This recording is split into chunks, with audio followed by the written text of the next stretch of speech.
ನಮಸ್ತೆ ಎಲ್ರಿಗೂ, welcome back to my YouTube channel.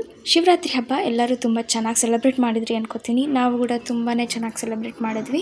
Shivaratri ಹಬ್ಬದ ವಿಶೇಷತೆ ಏನಪ್ಪ ಅಂತ ನೋಡೋದಾದರೆ, ಒಂದು ಮೂಲದ ಪ್ರಕಾರ ಶಿವ ಪಾರ್ವತಿ ಮದುವೆ ಆಗಿದ್ದ ದಿನ ಅಂತ ಹೇಳ್ತಾರೆ.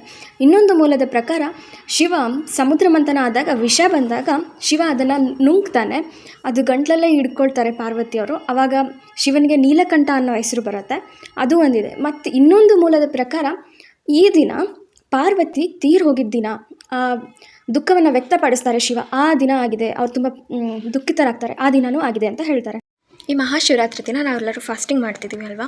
ಯಾಕೆ ಅಂತ ನೋಡೋದಾದರೆ, ಈ ದಿನ ವೆದರ್ ವಿಂಟರಿಂದ ಸಮ್ಮರ್ಗೆ ಚೇಂಜ್ ಆಗುತ್ತೆ. ಸೊ ಟ್ರಾನ್ಸಿಷನ್ ಏನಿದೆನೋ, ಸೊ ಅದಕ್ಕೆ ನಮ್ಮ ಬಾಡಿ ಅಡ್ಜಸ್ಟ್ ಆಗಬೇಕು ಅಂತೇಳಿ ಆ ದಿನ ಫಾಸ್ಟಿಂಗ್ ಮಾಡಿದ್ರೆ ಒಳ್ಳೆಯದು ಅಂತ ಹೇಳ್ತಾರೆ. ನಾವು ಶಿವಾಲಯ ದೇವಸ್ಥಾನಕ್ಕೆ ಹೋಗಿದ್ವಿ, ವಿನೋಬ ನಗರದಲ್ಲಿದೆ, ಶಿವಮೊಗ್ಗದಲ್ಲಿ. ತುಂಬಾ ಚೆನ್ನಾಗಿ ಅಲಂಕಾರ ಮಾಡಿದರು.